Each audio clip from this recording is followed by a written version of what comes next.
that in the time of Isa alayhi salatu wasalam, in the time of Jesus, he was traveling with some of his companions. So then they reached an area, bro, and they had the munchies. So they got hungry. And Jesus alayhi salatu wasalam, he collected whatever money they had. After collecting the money, he chose one of the companions. He says to him, look, you take this money, go into the town and buy us some food. We're hungry. So the man says, yeah, all right, that's no problems. Takes the money, goes into the town.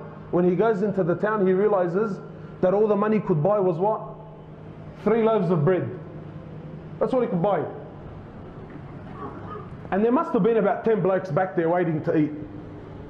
So he's looking at the bread, he's thinking, bro, if I take this back, how much am I going to possibly eat? So what does he do? He eats one then and there and goes back to Jesus with only 2 loaves of bread.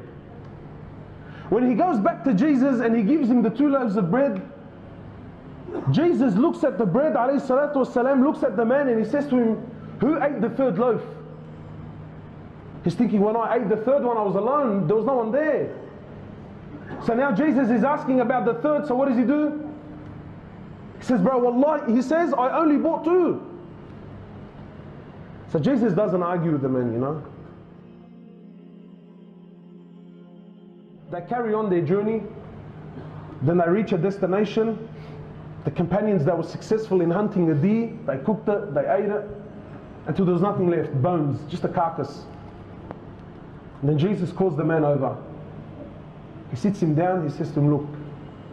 And then by the will of Allah Azza wa Jalla, a miracle through Allah subhanahu wa ta'ala, Jesus gives life to the animal in front of the man's very eyes. Imagine, it was just bones, and it comes back to life in front of their eyes and it runs away. So Jesus says to the man, I'm asking you by the one that gave life to this animal. Bro, who ate that 3rd loaf of bread, man? If the guy wasn't feeling pressure before, now he's thinking, yeah, Allah. He's thinking, cuz, I swear I only bought 2. You know, sometimes my brothers, we make a mistake in life, and you could have corrected it when you first made the mistake. But because of a lie, because we were put into a corner, we make the situation worse on ourselves. Now look how deep he's falling.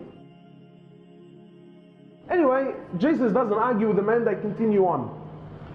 They eventually reach a river, the river was over flooded, there was no boats to cross the river and they had to get to the other side. So Jesus, Isa alayhi salatu wasalam, he gathers the companions, and by the will of Allah Azza wa Jal, Allah subhanahu wa ta'ala allows them to walk on the surface of the water. All of them, imagine all of them, as a group. They walk on the surface of the water and then they cross the river and get to the other side. And then Jesus calls the man over. He says to him, I'm asking you by the one that allowed us to walk on the water, man. Who ate that 3rd loaf of bread? Now the man's feeling the heat, bro. He says, honestly, there was only 2. They carried on until they reached their final destination. Jesus calls the man over. They sit down on the floor. And Isa alayhi salatu wasalam, he gathers together 3 piles of dirt. Imagine you're this man. He puts together 3 piles of dirt. He sits the brother down. And by the will of Allah Azza wa Jal, he turns the dirt into gold. Then he says to the man, he says, look, I tell you what. He says, 1 pile is for you. 1 pile is for me. And the 3rd is for the one that ate that 3rd loaf of bread. The guy, but eat Al-Quran, I ate the bread. He sees the 3rd loaf. He says, I ate the bread. Allahu Akbar, now there's papers involved, there's gold. So the man, when he sees dunya, he sees gold, he says, bro, I ate the 3rd loaf. Isa alayhi salatu wasalam, he says, look, for you, you have all 3 piles, but you can't join us anymore, man. What does the man say? He says, go, bro, go, look at this fortune that I now have, man.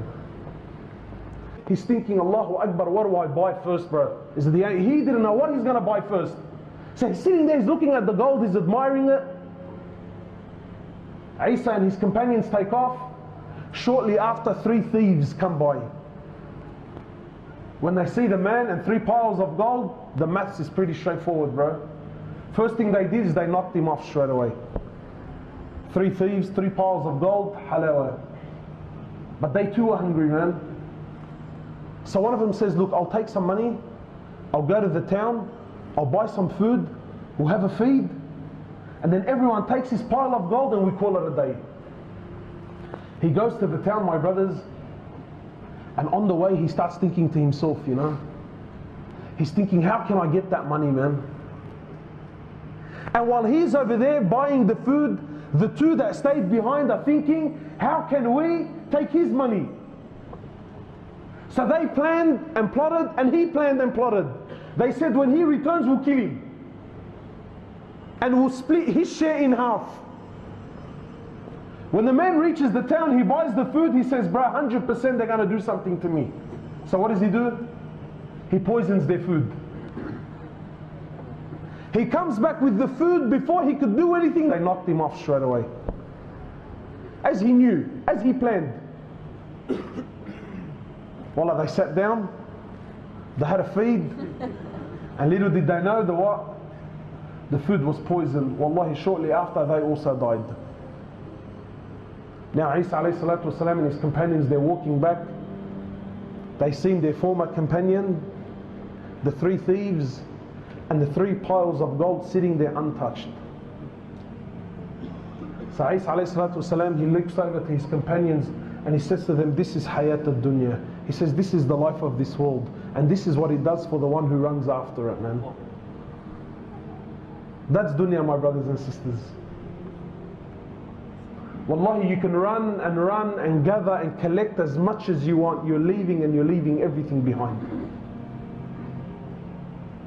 You know what? Wallahi, you're leaving everything behind. And my brothers, honestly, how many of us, we've sold our deen for a very small price? And some of you think, nah, cuz me, I'm a soldier. I'm a soldier. Wallahi, my brothers, the tricks of shaitan are far greater than us. When I was in the UK, one of the Shaykh there, he was sharing his story with us. And I heard it personally, yani. It's a very famous story. Just to give you an example, one of the Shaykh there, he says, I was hired by one of the masajid as an imam. He says, I was hired as an imam by one of the mosques. He says, and I was new to the area. He says, I was the imam, and I used to take the bus from my house to the town, to that area, and then I would walk to the masjid. It wasn't far from there. And he says, because I was the imam, when I would go to the masjid, yani he went in his abaya and the amama and the whole shebang. He says, so I would take this bus.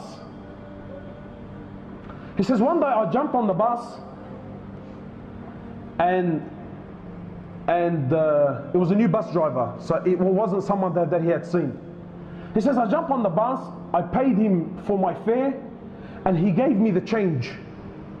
He says, when he gave me the change, I didn't really look at what he gave me until I went back to the back of the bus. I sat down. He says, when I sat down, I looked at the money and I realized he gave me 20 pence. In the UK, 20 pence here, and we're talking nothing but cents, like 10 cents at most.